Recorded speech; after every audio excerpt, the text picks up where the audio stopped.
నమస్కారం. ఫ్రూట్ సిరీస్లో మూడవ రోజుకు స్వాగతం.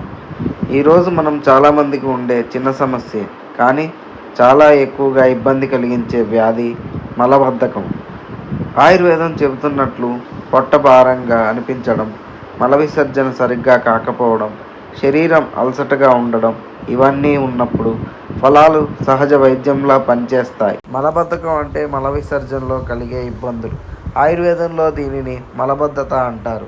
ఇది ఎక్కువగా వాత దోషం పెరగడం వల్ల వస్తుంది. దీన్ని తరచుగా ఎండిన ఆహారం, తక్కువ నీరు, మానసిక ఒత్తిడి, ఆహారం ఇష్టమొచ్చినట్లు తీసుకుంటే ఇది తీవ్రత ఎక్కువగా ఉంటుంది.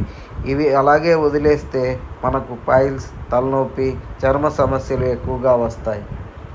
మలబద్ధకం ఉన్నప్పుడు తినవలసిన ఫ్రూట్స్: పండిన అరటిపండు, ఇది మలాన్ని మృదువుగా చేస్తుంది. బొప్పాయి, ఫైబర్ అధికంగా ఉండి జీర్ణక్రియను మెరుగుపరుస్తుంది.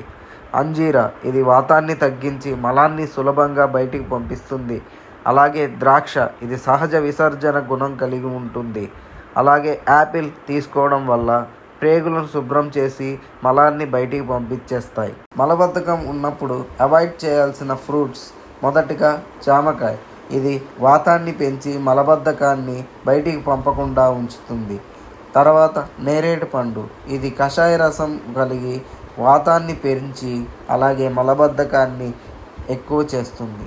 మూడవది పండని అరటిపండు, ఇది బంధన గుణం కలిగి మలాన్ని ఆపివేస్తుంది. ఆఖరిగా సీతాఫలం, ఇది గురుగుణం ఉండి భారీ స్వభావం ఉండడం వలన ఇది మన జీర్ణానికి కష్టతరంగా మారుతుంది. ఆయుర్వేద కోణంలో చూసినట్లయితే మధుర స్నిగ్ధ గుణాలు ఉన్న పండ్లు వాతాన్ని తగ్గించి మలబద్ధకాన్ని కూడా తగ్గిస్తాయి. అలాగే కషాయ రసం రూక్ష గుణం ఉన్న పండ్లను తీసుకుంటే వాతాన్ని పెరిగి మనకు మల విసర్జనకు సరిగ్గా అవ్వకుండా ఆపుతుంటాయి. మలబద్ధకంకు సరైన ఫలాలతో సహజంగానే తగ్గిపోతుంది.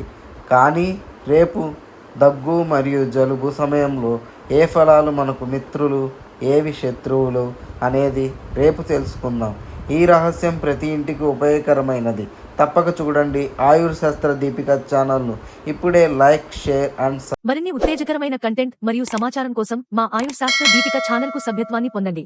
అంతరాయం లేని వీడియోల కోసం బెల్ ఐకాన్ను తాకండి.